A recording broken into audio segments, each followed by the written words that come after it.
the Reagan presidency weirdly meant I had to stay put at Athens from the years 1981 to 1983, which were the earliest days of REM.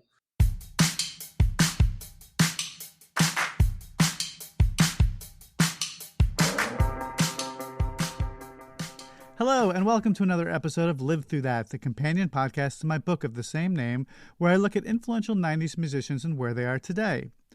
I'm Mike Hipple, and on this podcast, we'll dig a little deeper into a pivotal moment into the lives of some of the artists I feature in that book, as well as artists whom I love and respect.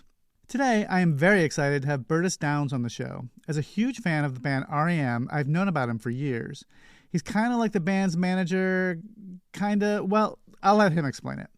Oh, I got called all kinds of things during the course of the 40 plus years.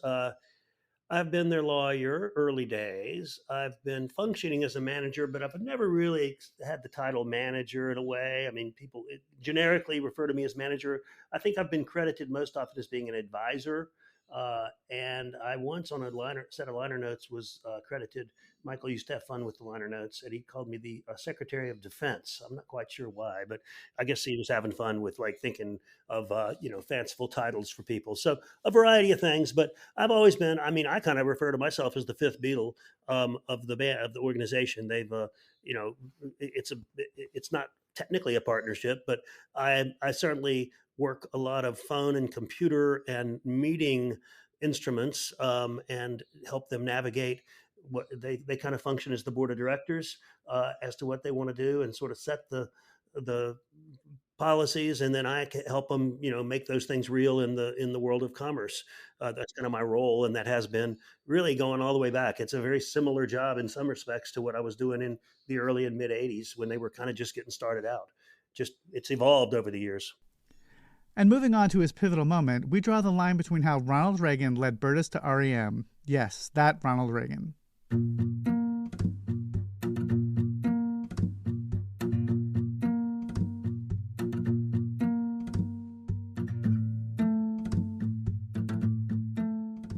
A pivotal moment in my life that led me to having the life I had from this moment forward was the election of Ronald Reagan. What I mean by that is that it really messed up my plans for after law school. I had gone to law school to become, first of all, I'd gone to law school because I got out of Davidson, my college, which I loved. And in some ways, I wished my 4 years at Davidson hadn't ended. And in fact, one of the things Davidson has never done a law school, they've always maintained they just are purely a college. That's it, not a university. If they had a law school, a lot of people would just stay and do the whole 7 years there. But you got to turn out of the nest at some point. And so I left Davidson to go, and I didn't really want to just get a job and maybe go back to law school someday. I wanted to go ahead and do it. And that's these days, most people go out and do something else and then go to law school later in their 20s. But I went straight from Davidson that summer straight up to law school. And I decided to go to Georgia because I had in-state tuition and I was not going to graduate with a ton of debt. It was very cheap back in those days. And it was a good enough law school. It was fine. It was a good law school.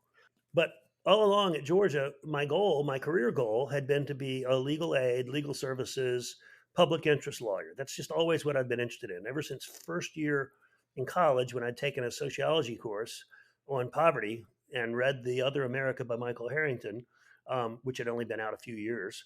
This would have been in 74 that I was a freshman in college. I had been really interested in issues involving equal justice. I don't think the term was coined yet, but social justice, uneven playing fields, different life results for people based on their birth, based on the color of their skin, based on their ethnicity. I'd always been interested in those things, and I wanted to do something with my law degree. And in the days of the late 70s, early 80s at Georgia Law School, there were really only a couple of options for clinical work. We now have about 15 or 20 different types of law clinics that law students can get their feet wet and actually practicing law their second and third year. Well, I did legal aid, where you do intake interviews with people who don't have a lawyer, but that they need a lawyer, and they have a landlord-tenant dispute or a minor criminal thing. And I kind of learned alongside of real lawyers and other and law professors. So that was all kind of leading me toward a career where I would get a job maybe as a law clerk first, but I wanted to eventually work in a legal services, legal aid office somewhere. And I had certain geographical areas I was interested in: Mid Atlantic, Virginia, where I had a lot of family; DC, which I like a lot; certainly East Coast oriented.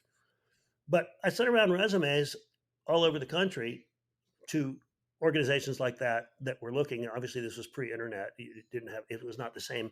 It was hard copy resumes with hard copy letters in envelopes sent by U.S. mail. And I got. I was already pretty bummed that Reagan had won because I'd supported the other guy, our incumbent Jimmy Carter from Georgia. And by then, I was a pretty confirmed Democrat, even though I'd been raised by parents that were kind of vaguely Republican. But I didn't know any better until I went to college. And so when Reagan won, it had a very direct effect on my career plans because none of these legal services, legal aid offices were hiring. I got a lot of nice letters back saying they'd gotten my resume and thank you so much. We'd love to hire you, but we're not sure we're going to be around next year. There's a hiring freeze, and we're certainly not taking anybody new on because of the uncertainty over the election of Reagan, who has promised he's going to essentially cut a whole lot of our kind of work. So it's now spring of 81. I'm getting ready to graduate from law school, and I don't know what I'm going to do from a job standpoint, but I know that I need a job. And the law school asked me if I would like to stay and teach a first year course called Legal Research and Writing. And I accepted for two reasons. One, I had three reasons. One, I needed a job. It did not pay very much, but it paid enough to pay rent. Two, I wanted to get over my fear of public speaking. I had always been petrified of public speaking. When I got called on in class, both at Davidson and in law school, I would have an anxiety attack. I didn't know that's what it was called at the time, but an anxiety or panic attack. I just hated it. I really didn't like to have to speak and have to hear my words coming out of my mouth and think what other people are thinking about me as I'm saying these words. So I thought, you know what? If I accept this teaching job, I'm going to get over this fear of public speaking. I'm going to have to. I'm not going to have any choice. I can't go out there and freak out every single day and be a puddle on the floor. I'm just going to have to get over this. It's going to, make me, better at that skill. And then third, I thought it'll be kind of fun to stay in Athens. By then, R.E.M had gotten started. I was friendly with those guys. I knew those guys. They were starting to have some legal needs. I was just finished law school and just passed the bar. I was happy to give them some friendly advice. Not that I was a big expert on anything, but I was certainly willing to learn. I started going to seminars, as the young lawyers do, and as old lawyers do. You go to seminars to do professional development, we call it continuing legal education. And I went to some seminars, one in Georgia, a bunch in New York, some in Nashville, basically to learn how to do this stuff, to learn contracts, to learn the basics, and also meet people who could serve as informal mentors to me. And so by having this kind of like economic baseline of a small salary from the law school, some hours of the day devoted to teaching, which I enjoyed, some hours of the day devoted to trying to get over my fear of public speaking, which was my teaching, which I did successfully over the next 2 years. I ended up having all this free time to start the early days of representing R.E.M with some of their very early legal needs. So the Reagan presidency, weirdly, meant I had to stay put in Athens from the years 1981 to 1983, which were the earliest days of R.E.M when they started asking me questions because they knew me, that I could perhaps help them with, and I did. And so that was a pivotal moment for me. And I am still here 43 years later. I mean, I graduated from law school in 81, and it's now 2023. So 42 years later, I'm still in Athens doing essentially the same thing. Obviously, the questions are different. The lay of the land is different in terms of the music business and landscape, the legal landscape. But they're still the same guys. They've created all this incredible music over the years, and I still help them run their business.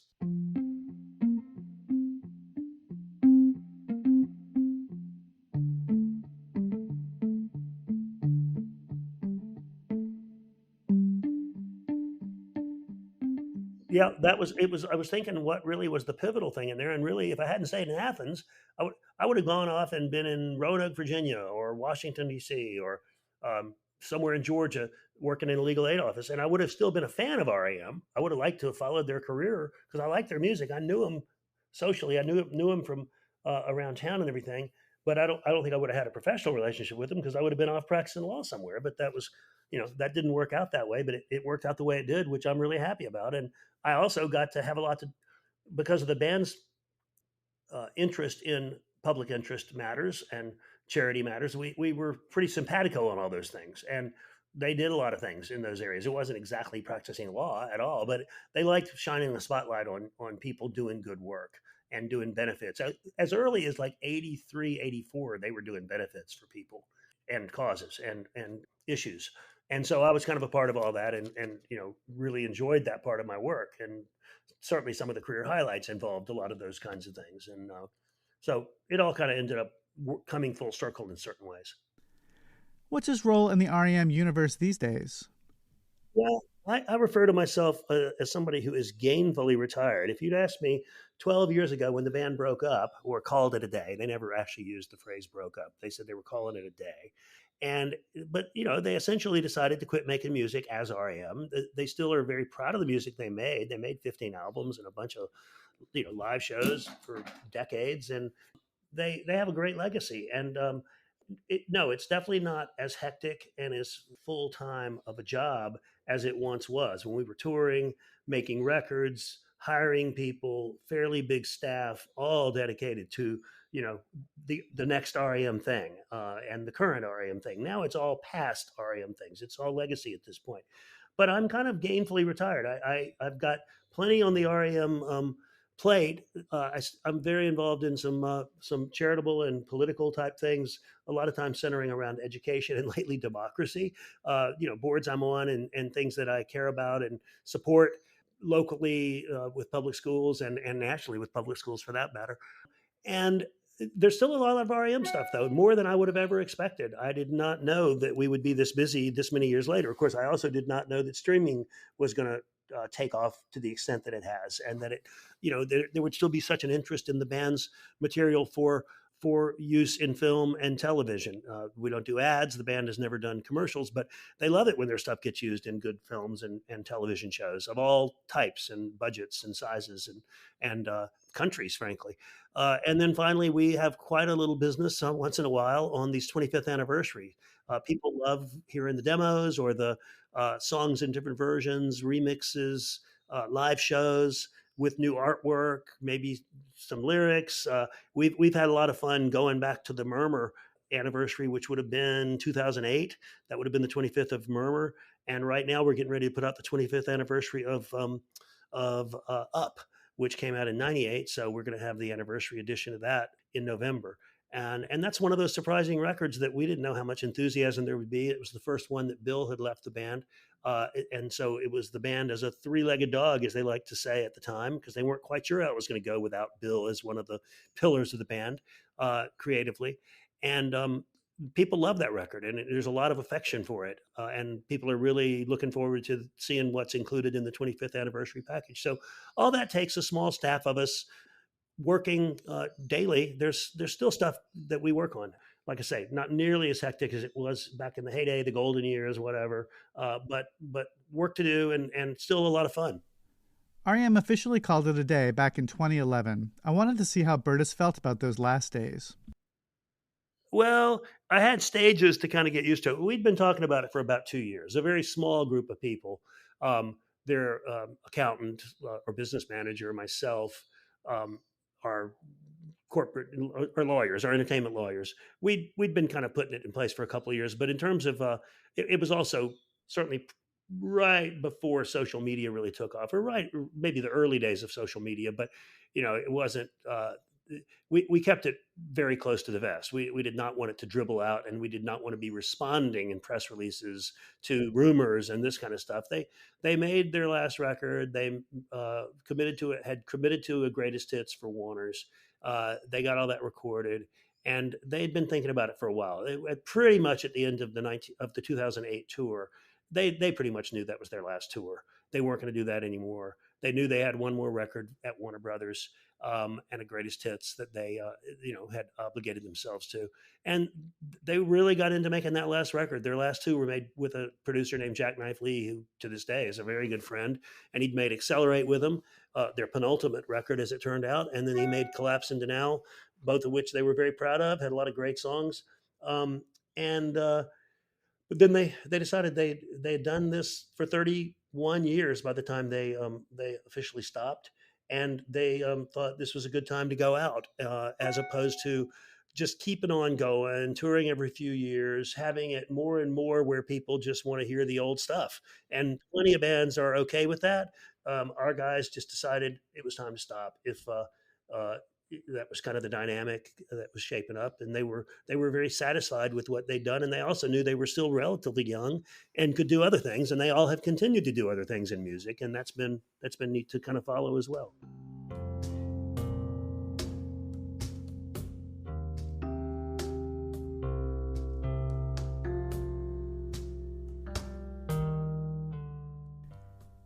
Lately, Bertis has been heavily involved in issues regarding public education. I wanted to find out more about this and his involvement in the issue. I guess it's born of a little bit of the fact that I went to public school. It was good enough for my family. I was raised by a single mom, and I don't think we ever considered. I mean, it was just I went to the local school that I got on the school bus for, and went to little DeKalb County, both middle school and high school. And then when it was time here in Athens we had kids. We have two girls, and they went to public school here. Athens is a interesting public school environment in that we live right next to a county that is a very affluent county called Oconee County, and it has the quote unquote good schools. And sure enough, they do great on standardized testing, and that's a true fact. And the Athens schools do have a very different demographic.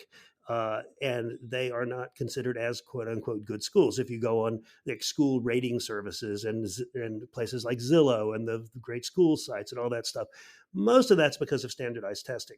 I liked trying to understand how stuff works, and I knew that from my own experience with my own kids in school, they had great teachers. They had great schools, and yet they often were talked down, or realtors would steer people toward the county right next door with the quote unquote good schools, and that just kind of that just always rankled me, and I started kind of looking further into it and realized how much politics is involved. I'd kind of committed myself, I don't know, 15 or so years ago to like politicians disappoint you. You help somebody get elected, they turn into a different person once they do get elected. I'm just going to focus my energy on public education instead.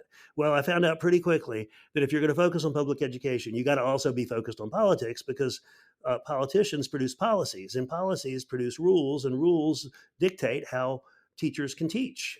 We're seeing that play out, many years later in a completely different circumstance with all the critical race theory and wokeism or anti-wokeism or whatever that kind of stuff is.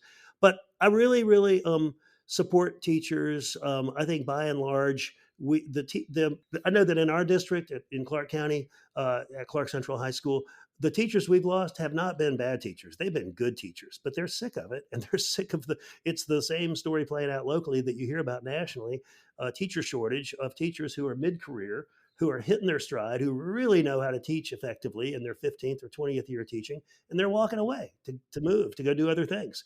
And that to me is really a bad sign. It's a sad thing, in that you've got to have good teachers to have good schools. And I'll fall back on a cliche, but cliches are often true. This one is: a teacher's working conditions are a child's learning conditions. That's always been something that I really want teachers to be better paid, better respected, have more freedom to teach children, to build relationships with children, not to be so focused on testing and measurement. The same way, we wouldn't consider a kid behind if their teeth grow in slower than their peers' teeth, because they grow in. It's developmental a lot of times. My second daughter, who's smart as hell, didn't really read till the end of first grade. It was just developmental. She's a later bloomer than other kids. So anyway, that's a long way of saying I believe in public education. I don't believe in giving up on public education. I certainly don't believe in a lot of efforts to privatize public education, which really just further furthers the divide between the haves and have-nots, and the people going to the good schools and the people going to the not so good schools. And often that breaks down, or most often that breaks down among racial and economic lines. Finally, I'll close by saying there's a great quote from Thurgood Marshall. I won't get the wording exactly right, but it's easily findable by anybody listening. But Thurgood Marshall, in Dissent, in the Milliken against Bradley case, says, he was the lawyer who'd argued Brown versus Board successfully. And years later, when he was on the Supreme Court, he said that if we cannot learn together as children, how will we ever live together as people?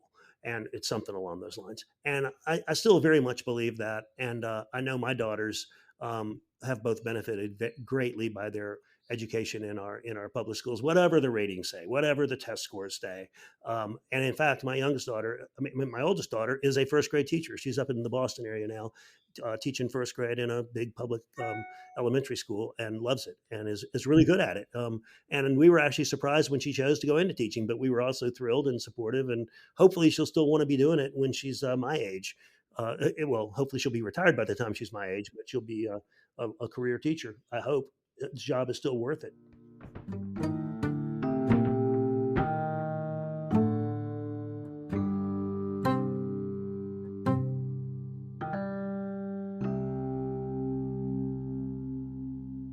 And that's it for today's episode. Many thanks to Bertis Downs for taking the time to talk with me. I really loved chatting with him for this episode. And just a quick reminder that you can also buy my book on 80s musicians and where they are today, 80s Redux, and its sequel, Live Through That, on 90s Artist, wherever you buy your books. And if you like this show, please leave a review where you're listening. It always helps others find us. And of course, subscribe so you'll know when the latest episode comes out. You can also follow me on Twitter and Facebook at Mike Hipple Photo, all one word. Thanks again for listening, and we'll see you next week.